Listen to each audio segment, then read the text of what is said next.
그 다음에 이제 수출을 보게 되면요. 수출이 그러니까 지금 신기록을 세웠다고 그러잖아요. 근데 이게 결국 보게 되면요. 반도체 착시 효과라는 것이 바로 이겁니다. 반도체 착시 효과라는 것이 반도체를 빼게 되면은 22년보다도 181억 달러가 줄어든 거예요. 작년도 수출액이 7천억 달러 돌파했다는데. 근데 반도체가 일자리를 많이 만들어내는 일자리가 아니거든요. 그런 산업이 아니거든요. 예? 일자리 창출 능력이. 더군다나 우리나라 주력 산업들, 특히 지방의 산업단지에 많이 배치되어 있는 제조업들, 13대 제조업들을 보게 되면요. 2011년 수준보다도 반도체를 빼고 나면요. 반도체를 빼고 나면 어떠냐? 지금 반도체를 빼고 나면 89%도 안 되죠. 2011년 수준에 비해서. 수출이 그러니까 지금 잘 나가고 있다고 이렇게 지금 환호하고 있을 때가 아니라니까요. 전통적인 주력 산업들은 계속 붕괴되고 있어요. 전통적인 주력 산업들은. 네? 그러다가 조선업이 잘 나간다 그러죠. 반도체하고 조선 빼면 먹고 살 게 없다면 조선업 가잖아요. 이거 제가 여러 번 얘기했죠. 이것도요. 조선업 보게 되면 이렇습니다. 이게 수출 주도 산업들 현황인데 이게 저기 빠져있네. 이 맨 밑에 그린 색깔이 조선업인데 조선업은요. 2011년을 100으로 기준했을 때 56 정도뿐이 안 됩니다.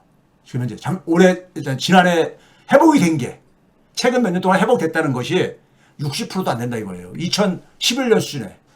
네? 거기다 그랬잖아요. 영업이익으로 보게 되면은 우리가 흔히 말해서 고부가 가치인 LNG선을 많이 간다잖아요. 근데 그랬잖아요. 우리가요. 소위 말해서 그 기술 로열티를 매출액의 5%를 지금 그러니까 프랑스한테 그러니까 주고 있다 보니까는 현대중공업의 영업이익률이 2011년보다도 더 낮다고 제가 얘기했잖아요. 네? 이게 바로 그거죠. 2011년하고 2024년을 제가 과거에 보여드린 건데 현대중공업입니다. 조선업에서 가장 1등 저거죠. 매출액은 늘었어요. 53조에서 68조로. 그런데 영업이익은 보게 되면 더 줄어들었잖아. 4조 4천억 원에서 3조 원 정도로. 네? 수출액을 봐보세요. 수출액을 보게 되면은 2011년에 565억 달러였었어요. 근데 작년에 320억 달러입니다. 이게 회복됐다는 것이 그 전년도 한 최근 2, 3년 동안에 워낙 안 좋다 보니까는 회복됐다고 얘기하는 거라 이거예요. 근데 여전히 현실은 이렇다 이거예요. 그러니까 반도체 착시 효과로 지금 그러니까는 이 지금 신나할 때가 아니라는 겁니다. 예? 그래서 이제 한은의 이창용도 그랬잖아요. 한은 총재가 올해 만약에 2%를 그러니까 달성하더라도 그 중에서 반도체를 빼게 되면 1.4%에 그칠 것이다. 1.4%에 그칠 것이다 이거예요. 그러니까 AI하고 반도체에 편중되어 있는 거야. 지금 성장이 회복된다 하더라도요. 네? 지금 주가도 그렇잖아. 네? 그렇죠? 그러니까 이게 전형적인 K자형 회복이죠. 네? K자형 회복이잖아요. 자, 그래서 이제 이재명 대통령이 얘기하는 대도효과 성장이 공유되려면은, 이게 현실이 되려면은, 성장과 양극화 두 마리 토끼를 잡으려면은 전공법으로 가야 된다 이거예요. 전공법으로. 지금 뭐냐면은 한국은행이 지금 성장률을 지금 KDI하고 1.8%로 지금 올해 한다는데 한국은행은 이게 맞은 적이 별로 없어요. 작년 같은 경우도 원래 성장률을 2.1% 할 거라 했었어. 그러다가 작년 8월 달에 1.9% 낮췄었어. 근데 최근에는 1%까지 낮췄죠. 그러면서 뭐냐면 1.8%, 올해 1.8% 하는데 이게 우리의 실력이다. 그러면 윤석열 탄핵 이전에 이걸 몰라가지고 2.1%까지 이렇게 전망을 했냐고요. 예?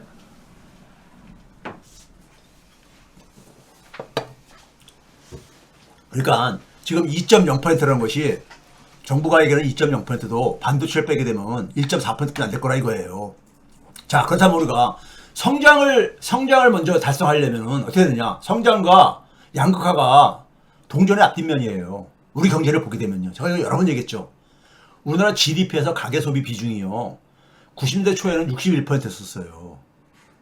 근데 지금 46%도 안 돼. 46%도 안 돼요. 지금 이재명 정부 들어서가지고 더 낮아졌어. 윤석열 마지막 때 그러니까 46% 정도 있었던 것이 45.7%가 낮아졌어요. 가계소비 비중이. 네? 자, 그런데 여러분 봐보세요. 우리나라 성장률에서 외환위기 전에는 성장률이 연평균 그러니까 직전에 7년 동안 7.8%였었습니다. 그 중에 절반이 가계소비였었어. 순수출은 0.6%. 그리고 외환위기 이후부터 팬데믹 전까지 연평균 성장률이 4.1%인데 가계소비가 1.5%로 뚝 떨어집니다. 뚝 떨어져. 예? 거의 3분의 1 수준으로 뚝 떨어지잖아요. 근데 순수출은 크게 안 증가해. 이게 세계화 덕택인데 0.8%나 0.2% 안 증가했어요. 그리고 팬데믹 이후에 연평균 성장률이 2%로 뚝 내려와요. 또 반토막으로. 근데 가계소비는 더 내려가. 0.5%로. 3분의 1 수준으로. 예? 수출은 순수출의 영향은 거의 변화가 없잖아요. 0.6에서 0.8, 0.6 이렇게 가잖아. 성장률의 기여도가요. 근데 가계소비가 뚝뚝뚝뚝 떨어집니다. 뚝뚝뚝 떨어져. 그러니까 성장을 회복시키려면 가계소비 회복하지 않으면요. 방법이 없다니까. 가계소비 회복하지 않으면요. 이거 성장을, 이거 회복이 안 돼. 예? 가계소비 회복은 가계소득이 결정하는 거잖아요. 가계소득이. 자, 이거 봐보세요. 근데 우리나라 소비는 누가 제일 많이 하느냐? 소득 대비. 소득이 낮을수록이잖아요. 일본이 하위 20%는요. 소득 대비, 가처분 소득 대비 140% 가깝게 1.4배 정도를 그러니까 소비를 하고 있어.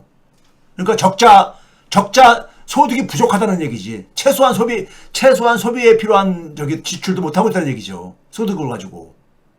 예? 2분위, 3분위, 소위 말해서 중간층까지도 그러니까는 소득 대비 소비를 많이 차지하고 있어요. 그럼 결국은 소비를 끌어올리려면 누구를 끌어올려야 되느냐? 누구를 끌어올려야 되겠습니까? 저소득층하고 중산층이야. 저소득층과 중산층의 소득을 끌어올려야지만이 소비가 그러니까는 회복이 되어지고 소비가 회복되어야지만이 성장률이 올라간다니까. 양극화하고 성장하고 동전의 앞뒷면이라고요. 이거 모르고 정책을 피게 되면요. 대도약 성장 공유 이거 다 그러니까 헛소리입니다. 헛소리야. 수치가 보여주잖아. 수치가요. 자, 그러면서 지금 우리가 문재인 성장 모델과 이재명 성장 모델을 한번 잠깐 비교해 볼게요. 이재명 성장 모델에서 얘기하는 건 뭐냐? 모두의 성장을 얘기합니다. 이게 양극화 해소에 대한 방향이죠. 문재인 때도 이 얘기 했어요. 포용 성장, 소득주도 성장으로 표현됐던 거죠. 그 다음에 지금 인공지능 관련해서 초혁신경제로 가겠다는 거잖아요. 지금. 예? 초혁신경제로요. 구현철 장관이 하는 얘기가, 대전경보 장관이. 문재인 때는 이게 혁신성장했었어요. 혁신성장. 예? 비슷하잖아요? 혁신성장, 초혁신경제. 관료들은 다 이렇게 비슷한 얘기로 갑니다. 그 다음에 이재명 성장 모델에서는 AI 3대 강국을 얘기하잖아요. 지금은 AI가 지금은 다 이게 저거니까, 저걸 하니까요. 예? 근데 그 당시에는 뭐였었느냐? 그 당시에는 DNA라 썼어. 플랫폼 경제 활성화. 예? 김동연, 그 다음에 홍남기 다 이거 얘기했었어요. DNA가 뭡니까요? 데이터, 네트워크, AI. 근데 지금은 완전히 AI 주도다 보니까 AI 3대 강국. 이게 봐보세요. 그 다음에 뭐냐면은, 국가성장펀드 150조 조성하겠다 그러잖아요. AI 관련 투자해가지고. 예? 이재명 때도 뉴딜 펀드 160조 얘기했었어요. 디지털과 그린 신산업 육성하기 위해서. 예? 그 다음에 작년 16일 국무회의에서 아까 앞에서 얘기했듯이 가장 크고 근본적인 문제가 양극화다면서 이렇게 했어요.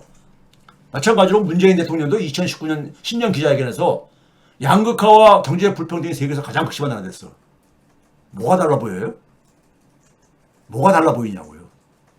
자, 지금 이재명 정부에서는 적극적인 거시 정책 하잖아요. 이것도 제가 얘기했죠. 문재인 때도 2019년도에 사상 최대의 그러니까는 이 재정을 편성을 합니다. 근데 성장률 크게 안 올랐어요. 내수 중심의 2% 성장을 만들겠다는 거잖아요, 지금요. 예? 근데 여러분 봐보세요. 거기 구체적인 대책들 한번 제가 중요한 거 중심으로 해볼게요. 승용차 개별 소비세를 인하하겠다 이거야. 6개월 연장하겠다 이거야. 이건 여러분 많이 듣던 거 아니야? 자동차 산업 저기 저 지원해주기 해가지고 이건 보수 정권에도 마찬가지고요. 전기차 전환 지원금을 그러니까 새해 1월부터 지급하겠다. 뭐 이런 것들이요. 그다음 뭐냐면 소상공인들 지원하기 위해서 동행 축제를 추가로 열고 그랜드 세일. 예? 이것도 굉장히 박근혜 때부터 굉장히 저기 유행했던 저거 아니냐고요. 그다음에 뭐냐면 이제 지방 광역 저기 저 망으로 이렇게 만들겠다 해가지고 하는데 이거 건설 투자 부양에 효과가 있겠죠. 이거는요. 뭐 이거는 뭐 차치하겠습니다. 예? 그다음에 뭐냐면 하도급 공정거래 감시. 그래 중소기업이라든가 벤처 스타트업 지원하겠다. 이것도 그러니까는 중소벤처기업부가 항상 하는 얘기잖아요. 예? 그다음에 이제 조금 차이가 나는 그 부분 얘기해 볼게요. 모두의 성장에서 이재명표 양극화가 뭐냐면은 지출 비용을 경감시켜 주겠다는 거예요.